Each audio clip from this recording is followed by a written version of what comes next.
Government entities are preparing all the preventive care agencies to respond to the possible effects that may be generated by the tropical wave that moves towards the Caribbean. In this regard, the departmental government announced a curfew on Saturday, October 8 from 6 a.m. Today, a crisis room was held at a national level with the country's emergency agencies to analyze the conditions of the tropical wave in the Caribbean Sea that will affect several regions of Colombia, especially the archipelago, as was announced by Joseph Martinez, departmental coordinator of the National Unit for Risk Management, who participated in the meeting. Es preocupante la situación ya que vimos que the situation is worrying because we are seeing that the trajectory remains constant. It is coming towards the archipelago of San Andres, Providence, and Santa Catalina. We do not know yet with what degree of intensity it will reach us, but it is certain that it will come with winds and rains regardless of whether it is a Category 1 hurricane or tropical storm. But it is probably certain that this phenomena will come to the department. The forecast indicates that on Saturday night, we could start to feel this phenomenon. Saturday night and early Sunday morning will be the critical hours. We are waiting for the next update to see if this phenomenon that is in the Caribbean Sea has advanced, intensified, or decreased. The National Unit for Disaster Risk Management invites the community to take preventive measures before the strong winds and rains that in the coming days will affect the islands and identify the shelters that will be available for the attention of the community. es momento indicado para que tomemos acción. It is the right time for us to take action and prepare ourselves, such as which homes, roofs, windows, and doors to secure and tie down every necessary emergency kit to prepare ourselves, know our family plans and clean water access channels so as to not to suffer from flooding. In the case of San Andres, we are going to set up 6 shelters, which would be the Vive Digital of Serbia, the Esfuerzo School, the Florescent School, the Bolivariano School, and the San Francisco of Assisi Church, the Cove Recreational Center, and the Philip Beekman School. Governmental entities invite citizens to remain calm and inform them through the communiques of IDEAM and the Risk Management Unit. The community is also urged to abide by the curfew announced by the Departmental Administration through its press office for Saturday, October 8 from 6 a.m.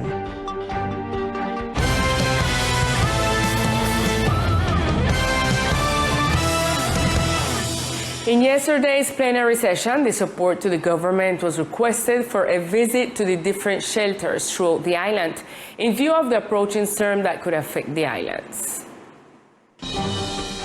Upon the request in plenary to visit the different sectors of the island to verify that the shelters are in optimal conditions in case of emergency, the deputies of the Departmental Duma, along with some members of the local government, toured the different sectors where the shelters are located from 8 in the morning. The visit began at the El Esfuerzo School, where there is an area for approximately 300 to 400 people who can take refuge during the passage of this cyclone that is approaching the island. Then the Bolivariano School, where they have a shelter for more than 1,000 people contemplated for the sectors of Guinea Hen, Back Road, Atlantico, and Schoolhouse. All these people have a high vulnerability because of the houses in which they live. And to finish the tour, we passed by the Church of the Father Marcelino, where there is also a shelter that the government will be requesting support in case it is required for the people of the sector of the hill. As such, and in the Cove, we finished the tour in the recreational house. The objectives of the tour, according to the president of the Duma, were let the community know or remind them where the shelters are located in case they need to travel to them. On the other hand, to check if they have the necessary equipment in case of emergency, and finally from the assembly to analyze how they can provide support to the local government for the possible needs of these shelters. SOPESA will start a contingency plan for natural phenomena events after the guidelines issued by the Crisis Room of the Department's Risk and Disaster Management Committee. Due to the above, the energy production company will begin preventive works to intervene on vegetation such as trees and others that could affect power poles and other electrical distribution systems on the island. Finally, the energy company urged the community to call the damage hotline 513-1011 option 1 in case of an electrical emergency.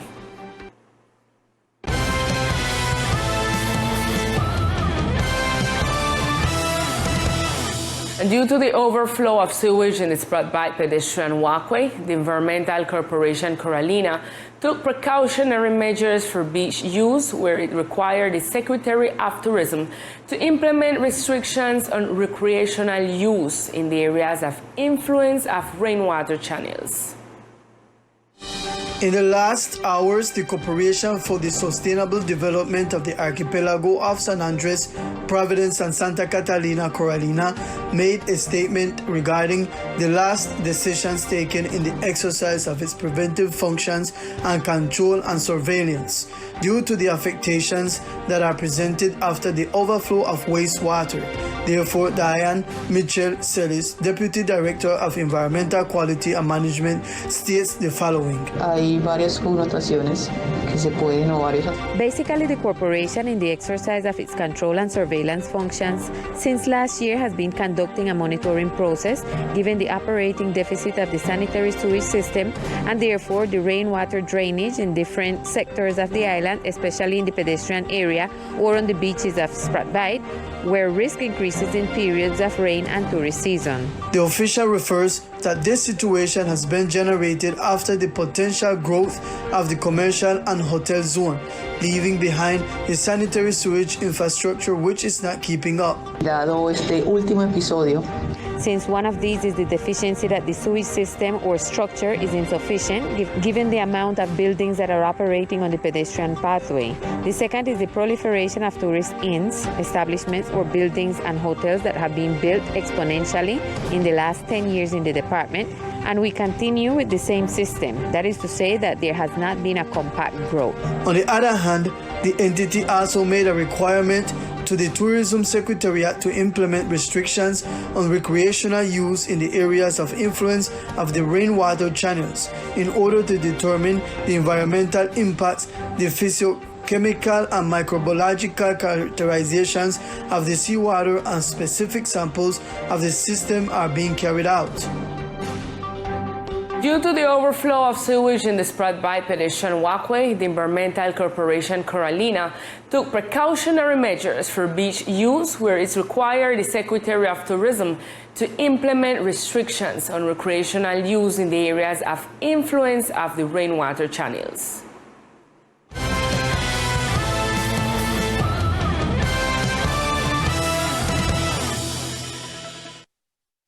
At 8:30 a.m. this morning, the cruise ship Royal Amundsen Norwegian flagship arrived at the department with 220 passengers and 151 crew members.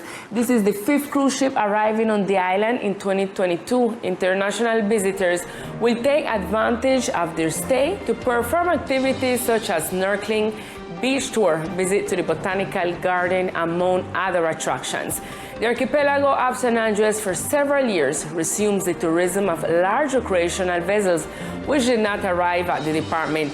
It is expected that this new economic line will generate jobs and strengthen the economic and tourism infrastructure.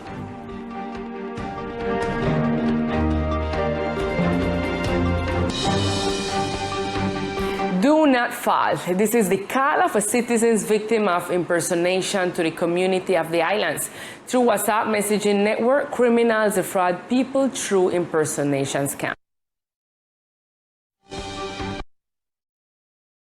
Business administrator who is extremely worried because in recent days his name has been used to sell dollars at a good price. According to him, he was hacked and his contact have received messages and have been scammed by people pretending to be him.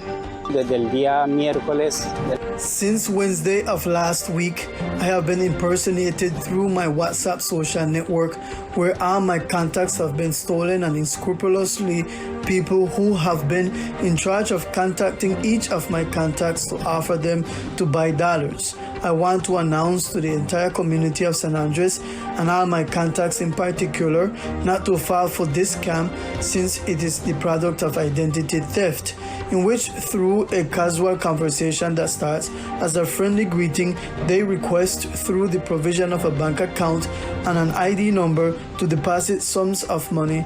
The procedure being carried out is sale of dollars at $4,000. Paulo Tapia has commented to Teleislas News that he has already issued a corresponding complaint to the Departmental Prosecutor's Office and that the due processes is currently underway. For the same reason, he invites the community in general and people close to him not to fall into this trap and this scam. He stated that this act is being carried out without his consent. Let us remember that this is a modality that has been adopted in the archipelago, and there are many cases that have been presented. Unofficially, it has been reported that one of the most important supermarkets in the department was robbed in the morning, where thieves entered the establishment and broke the safe, taking everything that was inside. For this reason, the company did not offer service to the public today. So far, the police authorities have not given any statement on the matter. Teleislas News will be attentive to the development of this information.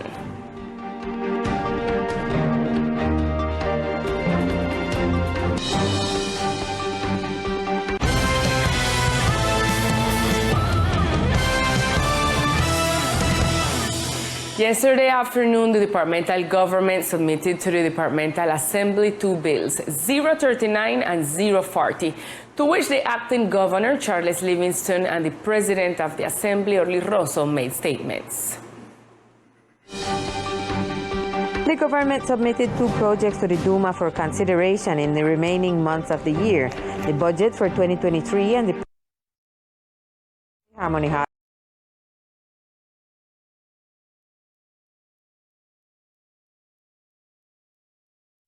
We have already filed a budget transfer project of 67,000 million pesos for the remodeling of the Harmony Hall Hill Cemetery because, as it's known by the community, we do not have a VAT, and we want to advance this process before it becomes a social problem. And the next project is the budget for 2023 in the order of 530 billion pesos approximately, which is for the benefit of the people in general. The President of the Assembly, for his part, expressed his opinion on the contemplations of the Duma regarding the projects presented by the acting governor yesterday afternoon. We will exhaustively review secretariat by secretariat how many resources they will have for next year, and based on the resources they will have, we will make requests or modifications, considering that the government is coming to an end and that it must comply with its development plan.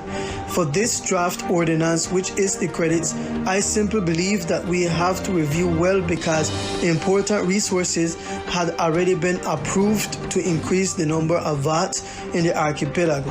Today they are sent to the budget committee to start the study, which will be headed by the Deputy Nicolas Gallardo.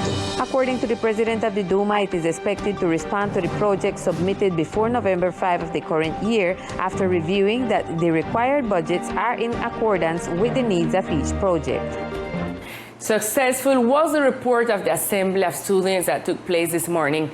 The students from the Luis Amigos School took over the Assembly in a session where several issues that concern us islanders were discussed. Here is a bit of what the activity was all about.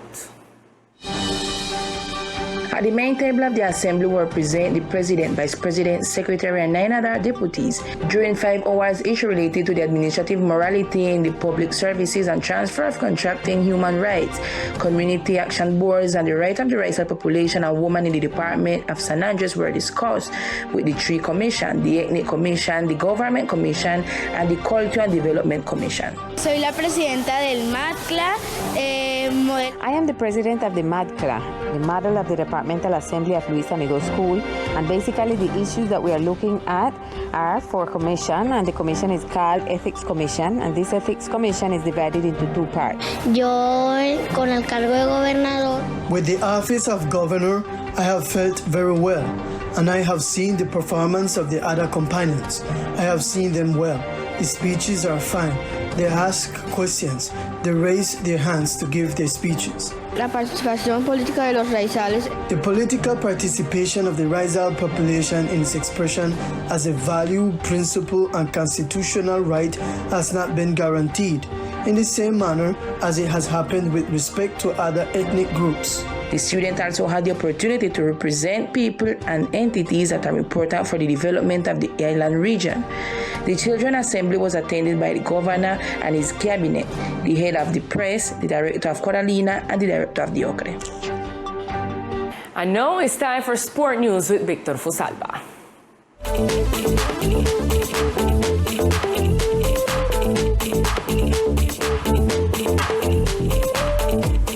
Hello, here are the best sports of the island, and this time with handball, a team that is trying to participate in an elite national tournament in Palmira Valle.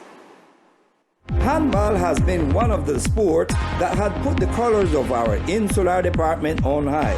It is a sport that has won many tournaments at the national level with outstanding participation in both male and female branches.